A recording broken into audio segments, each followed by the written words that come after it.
अस्सलाम वालेकुम class. Hopes हो कि आप सब ठीक होंगे। आज हमारा जो आर्टिकल है वो है measurement of charge on electron, या इसको मिलीकन्स ऑयल ड्रॉप एक्सपेरिमेंट के नाम से भी जाना जाता है।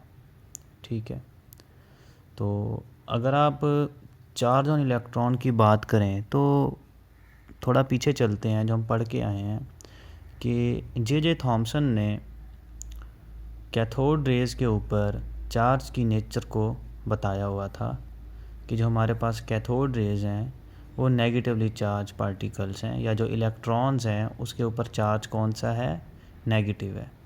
उसने नेचर तो बता दी चार्ज की कि ये हमारे पास क्या है भी, नेगेटिव चार्ज है, लेकिन उसने उस चार्ज की वैल्यू नहीं बताई, वो डिजिट्स नहीं बताए कि भी वो जो हमारे पास चार्ज है वो कितना है। तो उसको बताने के लिए आज हम ये आर्टिकल या ये टॉपिक डिस्कस करेंगे। ठीक है, तो ये कैसे इन्होंने बताया, क्या किया, आज हम इसको फुल डिटेल के साथ पढ़ेंगे। ठीक है, तो इसको हम स्टार्ट करते हैं। 1909 के अंदर दो साइंटिस्ट थे, रॉबर्ट एंड्रयू मिलिकन और हमारे पास हार्वे फ्लेचर। ये दो साइंटिस्ट थे। ठीक है, इन्होंने इलेक्ट्रॉन के ऊपर जो नेगेटिव चार्ज है उसकी वैल्यू को फाइंड आउट किया था। ठीक है, कि जो इलेक्ट्रॉन है उसके ऊपर चार्ज तो नेगेटिव है, लेकिन कितना है कितना नहीं है वो सारा कुछ इन्होंने किया। तो जाहिर सी बात है, साइंस के अंदर या केमिस्ट्री के अंदर जब आप कोई नई चीज़ खुद से करना चाहते होते तो आप उसका अप्रेटस भी खुद डिज़ाइन करते हैं। तो इन्होंने इस चीज़ के लिए जो अप्रेटस डिज़ाइन किया उसको हम डिस्कस करेंगे। ठीक है, लेकिन उससे पहले मैं आपको बता दूं कि इन्होंने इस एक्सपेरिमेंट के बाद जो चार्ज की वैल्यू फाइंड आउट की थी वो हमारे पास थी 1.59 क्रॉस 10⁻⁻19 कॉलम। ये मिलिकन ने वैल्यू बताई थी। ठीक है, ये उस टाइम की वैल्यू थी, जबकि आज की जो मॉडर्न वैल्यू जो एक्सेप्ट की जाती है वो हमारे पास है 1.602। टू आप लिखें या ना लिखें, इट्स ओके, कोई बात नहीं। 1.602 क्रॉस 10⁻⁻19 कॉलम। तो यानी कि ये बहुत क्लोज़ वैल्यू है, इट्स सो क्लोज़ मिलिकन की वैल्यू की, और जो मॉडर्न वैल्यू एक्सेप्ट की जा रही है उसके ये दोनों एक दूसरे के बहुत क्लोज़ हैं। यानी कि ये जो एक्सपेरिमेंट था बहुत सक्सेसफुल था, कि उस टाइम ना तो इतनी कोई टेक्नोलॉजी थी, ठीक है, लेकिन फिर भी उसने जो वैल्यू निकाली वो आज की वैल्यू के बहुत क्लोज़ है। तो लेट्स स्टार्ट विद प्रोसीजर, कि हम प्रोसीजर देखते हैं कि कैसे उसने ये किया। तो जाहिर सी बात है, हम सबसे पहले देखते हैं कि वो ऑपरेटस कौन सा है। वो ऑपरेटस हमारे पास है ये वाला। ठीक है, इसकी इंस्ट्रूमेंटेशन को देखें तो इसमें हमारे पास एक मेटालिक चैम्बर है। ठीक है, एटॉमाइज़र है, इलेक्ट्रोड्स लगे हुए हैं, एक्सरेज लगा हुआ है। ठीक है, हमारे पास माइक्रोस्कोप है। तो ये सब क्या करते हैं, इनको वन बाय वन हम देखते हैं। तो सबसे पहले मेटालिक चैम्बर को देखें। मेटालिक चैम्बर, ये जो पूरा आपके पास ये बना हुआ है ये मेटालिक चैम्बर है। ठीक है, मेटालिक चैम्बर क्या काम करता है। मेटालिक चैम्बर हमारे पास, उसके अंदर हम एयर को फिल करवाते हैं और उसको वैक्यूम के थ्रू एडजस्ट करवाते हैं। उसको क्या करवाते हैं भाई, वैक्यूम के थ्रू एडजस्ट करवा देते हैं। ठीक है, उसके बाद ये अंदर दो सर्कुलर प्लेट्स आपको नज़र आ रही हैं। ठीक है, ये हमारे पास इलेक्ट्रोड्स हैं। ठीक है, और ये ब्रास की होती हैं। ठीक है, अब ये जो इलेक्ट्रोड्स हैं हमारे पास, ऊपर वाली प्लेट के अंदर एक होल बना हुआ है। ठीक है, इस होल का काम भी आगे चल के आपको पता चल जाएगा। इसको हम कहते हैं एनोड। ठीक है, और जो नीचे वाली प्लेट है इसको कहते हैं कैथोड। और ये दोनों प्लेट्स हमारे पास बैटरी से अटैच हैं। पॉजिटिव टर्मिनल से एनोड को अटैच करवाया गया है, ऊपर वाली प्लेट को, और नेगेटिव टर्मिनल से हमने किसको अटैच करवाया हुआ है, नीचे वाली प्लेट को। अब इन प्लेट्स को इसलिए यहाँ पे रखा गया है ताकि हम इलेक्ट्रिक फील्ड को जनरेट करवा सकें। ठीक है, नेक्स्ट अगर आप देखें तो ये आपके पास क्या है भी, एटॉमाइज़र है। ठीक है, ये इसके अंदर ये ऑयल का रिजर्वायर है। ठीक है, इसके अंदर ऑयल मौजूद है। हम इस पंप के थ्रू, इस रबर के थ्रू इस एटॉमाइज़र को हम क्या करवाएंगे, यहाँ से जनरेट करवाएंगे ऑयल के ड्रॉपलेट्स। ठीक है, एक होता है ड्रॉप कतरा, एक होता है ड्रॉपलेट छोटा कतरा, एक होता है टाइनी ड्रॉपलेट, यानी कि very difficult to see with the naked eye, यानी कि बिल्कुल छोटा सा कतरा जिसको हम मतलब आम आँख से देख ना सकें। ठीक है, तो हम यहाँ से क्या करवाते हैं, जनरेट करवाते हैं fine tiny droplets of oil के। ठीक है, उसके बाद नीचे ये टेलीस्कोप लगा हुआ है। ठीक है, मैं आपको ये बता दूं, जब मिलिकन ने ये एक्सपेरिमेंट किया था तो उसने माइक्रोस्कोप यूज़ की थी। आप भी यूज़ कर सकते हैं, टेलीस्कोप से भी देखा जा सकता है। ठीक है, वॉट एवर आप जो भी चॉइस करें। ठीक है, अब इसका काम क्या है, इसका काम था हमारे पास टू ऑब्ज़र्व द मोशन या वेलोसिटी या स्पीड कह सकते हैं ऑफ ड्रॉपलेट्स। ठीक है, कि उन ड्रॉपलेट्स की मोशन को या उनकी स्पीड को या उनकी वेलोसिटी को हम ऑब्ज़र्व करने के लिए हम क्या करते हैं, माइक्रोस्कोप या टेलीस्कोप का यूज़ करते हैं। ठीक है, नेक्स्ट अगर आप देखें तो इस एनोड के नीचे एक एक्सरे का सोर्स लगाया गया है। ठीक है, अब ये क्यों लगाया गया है, ये इसलिए भी कि टू आयोनाइज गैस या एयर इनसाइड द चैम्बर, कि जो अंदर गैस मौजूद है या एयर मौजूद है उसके आयंस बनाने के लिए।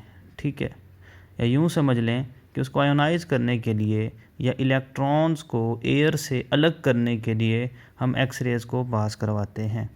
ठीक है, ये होगी इसकी इंस्ट्रूमेंटेशन। ठीक है, अब नेक्स्ट हम इसकी वर्किंग को देखते हैं कि भी इसको स्टार्ट कैसे करवाया गया। ये हमारे पास इसकी वर्किंग है। ठीक है, अब वर्किंग को स्टार्ट करवाने के लिए, ठीक है, हम ऐसा करेंगे, सबसे पहले आप क्या करेंगे, आप बैटरी को डिटैच कर देंगे, बैटरी ऑफ़ कर देंगे, या इलेक्ट्रिक फील्ड को आप क्या कर देंगे, ऑफ़ कर देंगे। अभी हम विदाउट इलेक्ट्रिक फील्ड के क्या करवा रहे हैं, इसकी वर्किंग करवा रहे हैं। ठीक है, जब आप क्या करते हैं, आपने देखा कि ये हमारे पास है, हमने ये ड्रॉपलेट्स स्प्रे करवाए, ये इस होल पे आके गिरे, इस होल से फिर वो ड्रॉपलेट क्या हो गया, हमारे पास नीचे आया। ठीक है, अब आप देखें कि ये जो ड्रॉपलेट है ये ऊपर से नीचे डाउनवर्ड आ रहा है। डाउनवर्ड क्यों आ रहा है अभी, क्योंकि इसका एक मैस है। ठीक है, और नीचे क्या है आपके पास, ग्रेविटी है, यानी कि इस टाइम जो इसकी स्पीड होगी या इसकी जो वेलोसिटी होगी वो ग्रेविटी के हिसाब से होगी, ग्रेविटी इसको खींच रही है। यानी कि अगर आप यहाँ पे अगर इक्वेशन देखना चाहें, ठीक है, क्योंकि इलेक्ट्रिक फील्ड बंद है, करंट बंद है, तो ये बिल्कुल नीचे हमारे पास डाउनवर्ड आता है, तो हमारे पास इक्वेशन कुछ ऐसे बनेगी, V1 is directly proportional to mg। m आपके पास क्या है, मैस ऑफ ड्रॉपलेट। ठीक है, और g आपके पास क्या है भी, एक्सेलरेशन ड्यू टू ग्रेविटी। ठीक है, कि ग्रेविटी क्या कर रही है, उस मैस को खींच रही है या उस ड्रॉपलेट को खींच रही है, और उसकी मूवमेंट कहाँ पे है, सिर्फ डाउनवर्ड आ रही है। ठीक है, और मैंने यहाँ पे मेंशन भी किया हुआ है कि in the absence of electric field velocity v1 of falling droplet, ये चीज़ याद रखें, मैं यहाँ पे क्या लिख रहा हूँ, फॉलिंग ड्रॉपलेट। ठीक है, फॉलिंग ड्रॉपलेट।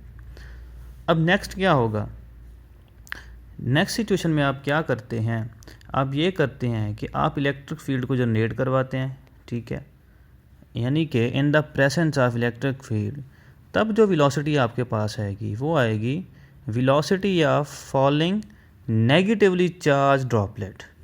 ठीक है, वहाँ पे बात हो रही थी जस्ट फॉलिंग ड्रॉपलेट की, यानी कि उसके ऊपर अभी चार्ज नहीं आया।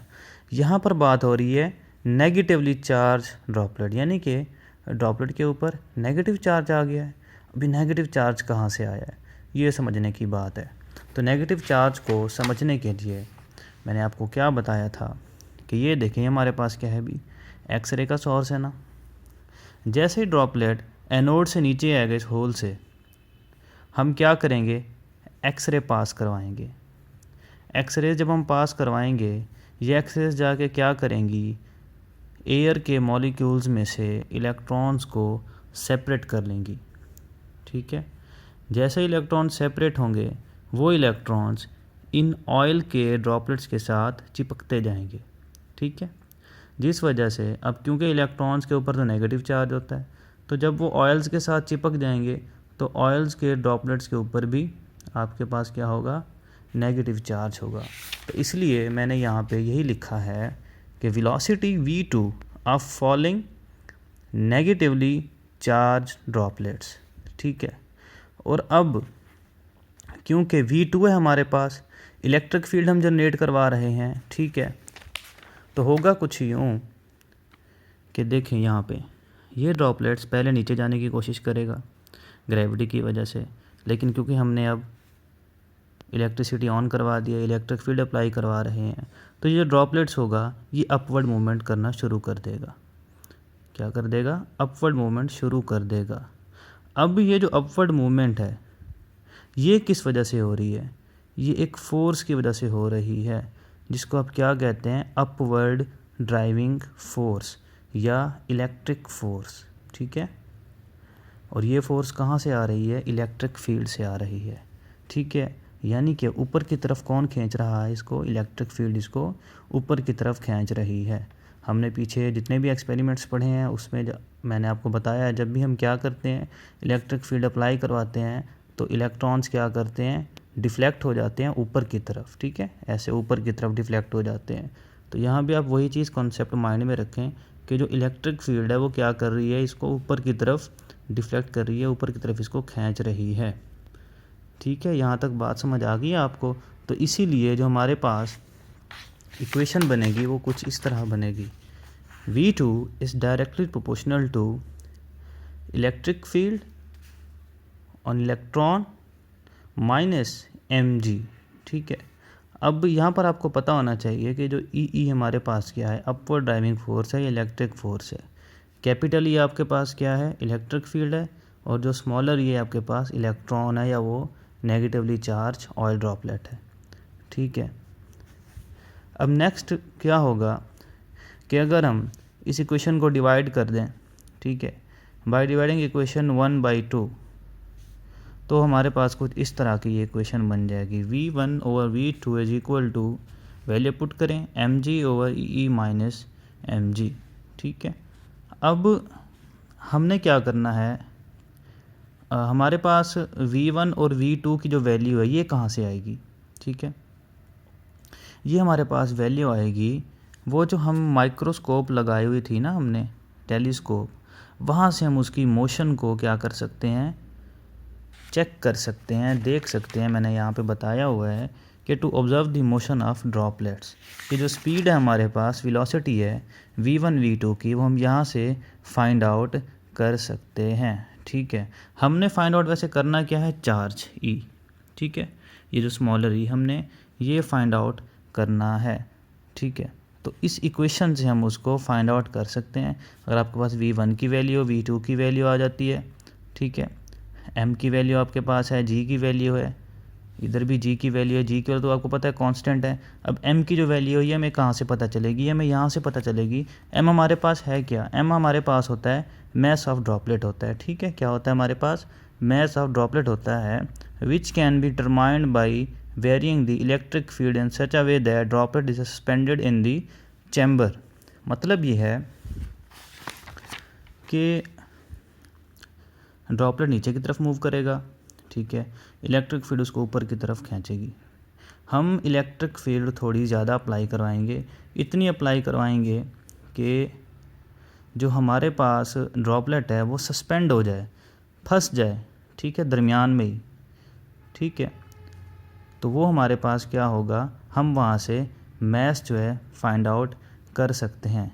यानी कि जो हमारे पास इलेक्ट्रिक फील्ड है जब हम अप्लाई करवा रहे होते हैं स्टार्ट में, तो क्योंकि वो ग्रेविटी की वजह से, मैस की वजह से वो नीचे जा रहा होता है, तो हम इलेक्ट्रिक फील्ड की वैल्यू जो है वो इलेक्ट्रॉन के मैस से कम होती है, ठीक है। आप इलेक्ट्रिक फील्ड जब उसको इंक्रीज़ करते रहेंगे ग्रेजुअली, तो एक टाइम आएगा कि इलेक्ट्रिक फील्ड इक्वल हो जाएगी किसके, मैस ऑफ इलेक्ट्रॉन के। तो जब इलेक्ट्रिक फील्ड की आप वैल्यू मेजर कर लेंगे तो इसका मतलब आपके पास मैस ऑफ इलेक्ट्रॉन भी आ गया, क्योंकि दोनों की स्ट्रेंथ अब इक्वल हो चुकी है, मैस की और इलेक्ट्रिक फील्ड की, या ग्रेविटी की और इलेक्ट्रिक फील्ड की, ठीक है। तो यहाँ से आप क्या कर सकते हैं, मैस भी फाइंड आउट कर सकते हैं, ठीक है। यानी कि which can be determined by varying the electric field in such a way that droplet is suspended in the chamber.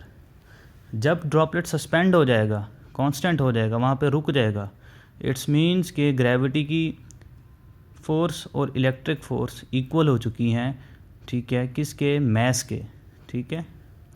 तो हम इलेक्ट्रॉन को तो देख नहीं सकते ना, ठीक है, उसका मैस तो नहीं मालूम कर सकते, लेकिन ग्रेविटी से पता चल रहा है हमारे पास कि ग्रेविटी जितनी जिस स्पीड को खींच रही है, वही स्पीड वही स्ट्रेंथ जब आपके पास इलेक्ट्रिक फील्ड की हो जाएगी तब हमें पता चल जाएगा कि हाँ भी ये हमारे पास क्या है, इलेक्ट्रॉन का मैस इतना है, ठीक है, क्योंकि वो सस्पेंड हो जाएगा, ना नीचे जाएगा ना ऊपर जाएगा, बीच में ही सस्पेंड होकर खड़ा रहेगा, जिस वजह से हमें मैस निकल के आ सकता है हमारे पास, ठीक है। तो जब आप मैस वगैरह निकाल लेते हैं और उस सब की वैल्यूज़ यहाँ पर आप पुट कर देते हैं, ठीक है, तब हमारे पास जो चार्ज की वैल्यू आती है वो हमारे पास ये वैल्यू निकली थी। वैसे मिलीकन ने तो निकाली थी 1.59, ठीक है, लेकिन जो मॉडर्न टेक्निक्स हैं, एक्सपेरिमेंट्स की वजह से जो इस टाइम जो एक्सेप्ट की जा रही है वैल्यू, वो हमारे पास है 1.602 मल्टीप्लाइड बाई 10⁻⁻19 कॉलम। ये हमारे पास क्या है भी, इसकी वैल्यू है, ठीक है भी। ये आपका टॉपिक था, ठीक है, ये बहुत इम्पॉर्टेंट टॉपिक है, वेरी वेरी इम्पॉर्टेंट टॉपिक है लॉन्ग क्वेश्चन के हवाले से, ठीक है, बहुत बार आ भी चुका है और आने के चांसेस इसके बहुत ज़्यादा होते हैं। आप इसको अच्छे से तैयार करें, प्रिपेयर करें, बहुत इजी है, ठीक है, ये आप यहाँ तक कर लें। अच्छा, ये नेक्स्ट एक छोटा सा आर्टिकल है, ठीक है, उसके साथ कि हम जो है मतलब जब आपको चार्ज पता चल गया था इलेक्ट्रॉन का, तो हम उसका मैस भी निकाल सकते हैं, मैस ऑफ इलेक्ट्रॉन, ठीक है। ये शॉर्ट क्वेश्चन पूछ लेता है आपसे कि जो है इलेक्ट्रॉन का मैस जब वो फाइंड आउट करें। तो आपको पता है जे थॉमसन ने EM वैल्यू निकाली थी हमारे पास कितनी, 1.7588 मल्टीप्लाइड बाई 10⁻11 कॉलम पर kg, यानी कि 1 kg के अंदर 1 kg इलेक्ट्रॉन्स के अंदर आपके पास इतना उसकी रेशो होती है, ठीक है। अब हमारे पास जो चार्ज है वो भी हमने अभी फाइंड आउट कर लिया, वो चार्ज हमारे पास कितना है, 1.602 मल्टीप्लाइड बाई 10⁻⁻19 कॉलम, ठीक है। अब जो EM हमारे पास है ये बेसिकली है क्या, E क्या है हमारे पास, चार्ज ऑन इलेक्ट्रॉन, और M हमारे पास क्या है, मैस ऑफ इलेक्ट्रॉन, ठीक है। और EM किसके इक्वल है, EM की वैल्यू उसने फाइंड आउट करके दी है, EM हमारे पास है 1.7588 क्रॉस 10⁻11 कॉलम पर kg। अब हमने क्या करना है, हमने मैस ऑफ इलेक्ट्रॉन को फाइंड आउट करना है। तो मैस ऑफ इलेक्ट्रॉन को हम इधर ले जाएंगे, इस वैल्यू को आप इसके नीचे डिवाइड कर देंगे, तो कुछ इस तरह से हमारे पास एक्सप्रेशन बन के आ जाएगा। जब आप वैल्यू पुट करेंगे चार्ज की, चार्ज हमारे पास ये था जो भी हम फाइंड आउट करके आए हैं, और नीचे हमारे पास ये क्या है भी, EM वैल्यू हमारे पास है। जब आप इसको डिवाइड करेंगे, ठीक है, तो आपके पास मैस ऑफ इलेक्ट्रॉन आ जाता है इतना 9.1095 क्रॉस 10⁻31 kg, ठीक है। तो अब हमारे पास क्योंकि ये किलोग्राम में, आप इसको ग्राम में भी कन्वर्ट कर सकते हैं, बहुत आसान है। ग्राम में कैसे करेंगे, सेम यही वैल्यू नीचे लिख देंगे और बस 10 की पावर आपने चेंज कर देनी है -28, तो ये आपके पास ग्राम में इसका आंसर आ गया है, ठीक है। तो ये शॉर्ट क्वेश्चन आ जाता है, ठीक है। अगर आपसे ये शॉर्ट पूछे तो आपने बस यही लिखना है, अगर लॉन्ग वो पूछता है मिलीकन का तो आपने बस यहाँ तक लिखना है इसको, ठीक है। और ये मैस ऑफ इलेक्ट्रॉन जो है आपने ये वाला ऐड नहीं करना है इसके अंदर, ये अलग से ही बस आपने शॉर्ट क्वेश्चन के हवाले से ही करना होगा, ठीक है। इसको समझ लें, अगर आपको समझ आ गया है, इंशाल्लाह बहुत आसान टॉपिक है, इतना मुश्किल नहीं है। उम्मीद करता हूँ कि आपको समझ आ गया होगा। अगर फिर भी कोई कन्फ्यूजन है तो आप मुझे बता सकते हैं। टेक केयर, अल्लाह हाफिज़।